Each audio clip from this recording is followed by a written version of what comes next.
Good morning అండి. ప్యానెల్లో ఉన్నందరికీ, G Telugu ప్రేక్షకులు మీకు అందరికి కూడా. ఇక్కడ మనం ప్రత్యేకంగా చూడాల్సి వస్తే ఇప్పుడు గత 2-3 నెలలుగా చూసినట్లయితే అంటే బేసిక్ గా పవన్ కళ్యాణ్ గారు ఏ రోజు పిఠాపురంలో రియాక్ట్ అయ్యారో, అంటే సోషల్ మీడియాలో మేము అధికారంలోకి వచ్చినప్పటికీ కూడా ముఖ్యమంత్రి ఉప ముఖ్యమంత్రి స్థాయిలో ఉన్న మా మీదే ఇంకా అబ్యూజ్డ్గా ఉన్న కొన్ని పోస్టులు పెడతా ఉన్నారు, పోలీసులు ఎక్కడా చర్యలు తీసుకోవట్లేదు అనేది ఆయన స్వయంగా ఉప ముఖ్యమంత్రి హోదాలోనే ఆయన హోంమంత్రి గారి మీద, తర్వాత పోలీసు అధికారులు చట్టబద్ధంగా పనిచేయడానికి ఎందుకు సందేహిస్తున్నారనే దాని మీద ప్రసంగించిన తర్వాత ఈ కేసులు అనేది కానీ మొత్తం కూడా రూపొందుతున్న పరిస్థితి కూడా మనం చూస్తాం. అయితే ఇక్కడ ప్రధానంగా మనం చూడాల్సింది గత దశాబ్దం ఉన్నారుగా, అంటే సోషల్ మీడియా ట్విట్టర్ కానీ, ఇన్స్టాగ్రామ్ కానీ, లేదంటే ఫేస్బుక్ కు సంబంధించి కానీ ఎప్పుడైతే విస్తృతంగా మనకి రాజ్యాంగం కల్పించిన భావ ప్రకటన స్వేచ్ఛని అంటే చట్టబద్ధంగా వాడుకుంటే పర్లేదు, చట్ట విరుద్ధ కార్యక్రమాలకు వేదిక వీటిని వాడుకుంటా ఉన్నాయి, ట్విట్టర్లని, ఫేస్బుక్లని. వీటిని అప్పటి నుంచే ఈ సమస్య ఉత్పన్నం అవుతుంది.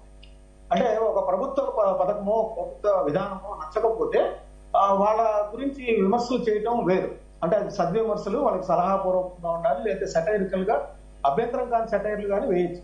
అది ఎక్కడ దాకా వెళ్ళిపోయిందంటే ఆయా రాజకీయ నాయకులు సంబంధించి పెద్ద అధినేతలు, పార్టీ అధినేతలు, జగన్మోహన్ రెడ్డి గారు కావచ్చు, పవన్ కళ్యాణ్ గారు కావచ్చు, లేదంటే చంద్రబాబు నాయుడు గారు కావచ్చు, వాళ్ళకి సంబంధించిన పోస్టులు ఏమైనా కొంత విమర్శలు చేస్తే చాలు, అంటే వాళ్ళకి ఎగనిస్ట్ గా చిన్న విమర్శలు చేసినా వాళ్ళ సోషల్ మీడియాకి సంబంధించిన వాళ్ళు ఫోటోలు మార్పింగ్లు చేయటం, లేదంటే కింద యువతల మహిళల ఫోటోలు పెట్టి పైన అధినేతల ఫోటోలు పెట్టడం, లేదంటే అబ్యూజ్డ్ గా అక్కడ సమాజంలో మనం ఉచ్చరించడానికి కానీ, పబ్లిక్ లో చదవడానికి కానీ, 10 మందిలో కూర్చున్నప్పుడు వాటిని తిలకించడానికి కానీ వీలేని విధంగా దిగజారిపోయిన పరిస్థితి. సో అదంతా కూడా ఆయా పార్టీల రాజకీయ నాయకుల మధ్య వ్యక్తిగత విద్వేషాలు మరింత పెంచేందుకు ఇవన్నీ దోహదం చేస్తాయి. ఇవన్నీ ఇలా ఉంటాయి కూడా సమాజంలో యువత మీద దాని ప్రభావం విపరీతంగా పడతా ఉంది.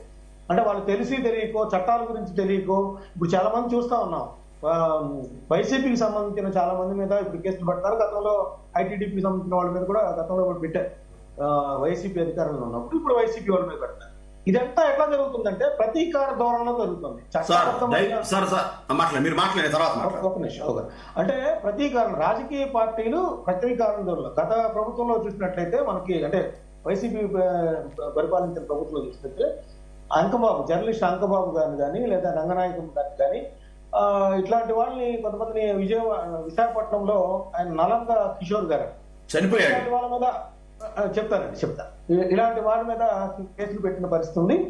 నిజానికి రఘురామకృష్ణరాజు గారు కూడా ఆయన వైఎస్ఆర్ కాంగ్రెస్ పార్టీ ఎంపీగా ఎన్నికై ఆ తర్వాత వాళ్ళ మీద కొంత అసహనం, అసంతృప్తి వ్యక్తం చేస్తూ రోజు రచ్చబండ పేరుతో ఆయన ప్రసంగించాడని, ఆ ప్రసంగం రాజద్రోహం కిందకు వస్తుందనే ఉద్దేశంతో, అంటే ప్రసంగమే ఆయన యొక్క భావ వ్యక్తీకరణలోనే దేశద్రోహం ఇముడి ఉందనే ఉద్దేశంతోనే కేసు పెట్టిన పరిస్థితి. ఇప్పుడు చూసినట్లయితే పవన్ కళ్యాణ్ గారి మీద కావచ్చు, వాళ్ళ భార్య మీద కావచ్చు, వాళ్ళ భార్యలంటే 3 భార్యలంటే అసలు జగన్మోహన్ రెడ్డి గారు డైరెక్ట్ గా చాలా సందర్భాల్లో ఆయన కార్లు మార్చినట్టు భార్యలు మారుస్తారని విమర్శలు కూడా చేసిన సందర్భం కూడా ఉంది.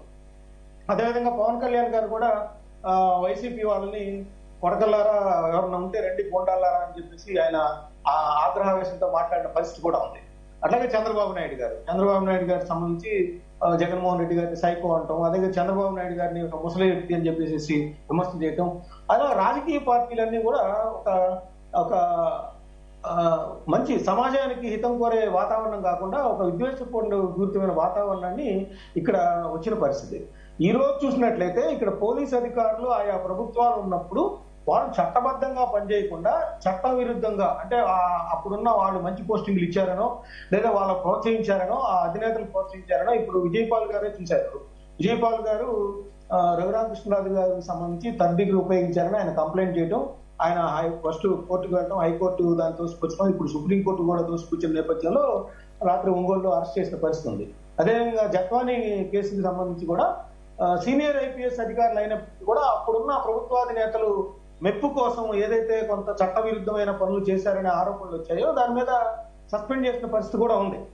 సో ఆ పోలీస్ అధికారులు కూడా ఆలోచించాలి. ఈ రోజు దాడిశెట్టి రాజా గారు కూడా వైసీపీకి సంబంధించిన ఆయన చెప్పారు, ఏంటి ఆయన పోలీసులు పచ్చ చొక్కాలు వేసుకొని పనిచేయొద్దు, వాళ్ళ కాకి యూనిఫామ్ వేసుకొని పనిచేయాలి, వాళ్ళ యూనిఫామ్ ఏదైతే ఉందో గౌరవంగా పనిచేయాలని చెప్పేసి ఆయన చెప్తా ఉన్నారు. అయితే ఇదే విషయం కూటమి ప్రభుత్వంలోని జనసేన, బీజేపీ, టీడీపీ కూడా చెప్తా ఉన్నాయి. ఎందుకంటే 2019-24 మధ్య వైఎస్ఆర్ తెలుగుదేశానికి సంబంధించి కానీ జనసేనకి సంబంధించిన కానీ కార్యకర్తలను అదే స్థాయిలో వేధించారు అనేది ఉద్దేశంగా కనపడుతుంది. ఈ రోజు శ్రీరెడ్డి కానీ, పోతాని కృష్ణమూర్తి గారు కానీ వాళ్ళ మీద రాష్ట్ర వ్యాప్తంగా పదుల సంఖ్యలో కేసులు నమోదవుతున్నాయంటే కారణం అదే. వాళ్ళు అబ్యూజ్డ్ గా మాట్లాడారు, చట్టవిరుద్ధంగా మాట్లాడారు. ఆ పవన్ కళ్యాణ్ గారిని, చంద్రబాబు గారిని, లోకేష్ గారిని వాళ్ళు మార్పింగ్ చేసిన వాటికి సంబంధించి కొంతమంది మార్పింగ్ చేసిన వాటికి సంబంధించిన ట్విట్టర్ లో పోస్ట్ చేయటం, ఫేస్బుక్ లో పోస్ట్ చేయటం, వీటన్నిటి నేపథ్యంలో ఈ రోజు వాళ్ళు పదుల సంఖ్యలో కేసులు ఎదుర్కొంటున్న పరిస్థితి. వాళ్ళు అప్పుడు రియలైజ్ అయిపోయి ఇప్పుడు మమ్మల్ని క్షమించమంటున్నారు. అయితే క్షమించమంటానికి అక్కడ అవకాశాలు ఏం లేవు. ఎందుకంటే ఎప్పుడైతే మనం ఒక దానిలో పోస్ట్ చేస్తామో, ఒక దానిలో ప్రసంగిస్తామో అవి ఎప్పటికీ రికార్డెడ్ గా ఉంటాయి. ఆ ఉన్న నేపథ్యంలో వాటికి చట్టబద్ధంగా 1 సంవత్సరం 2 సంవత్సరాలు లేట్ అయినా కూడా దానికి శిక్ష, దానికి పర్యవేక్షణలు అనుభవించాల్సిందే. అదేవిధంగా ఇప్పుడు రామ్ గోపాల్ వర్మ గారు కూడా నిన్న చెప్తా ఉన్నారు, ఏంటి, నేను ఎప్పుడో పోస్టింగ్ పెడితే 2 సంవత్సరాల తర్వాత ఎవరు మనోభావాలు దెబ్బతిన్నాయండి, ఎవరు మనోభావాలు దెబ్బతింటారు, మీరు తెలుగుదేశం పార్టీకి సంబంధించి మనోభావాలు దెబ్బతినే విధంగా, ఆ పార్టీ కార్యకర్తలు దెబ్బతినే విధంగా ఏవో సినిమా తీశారు.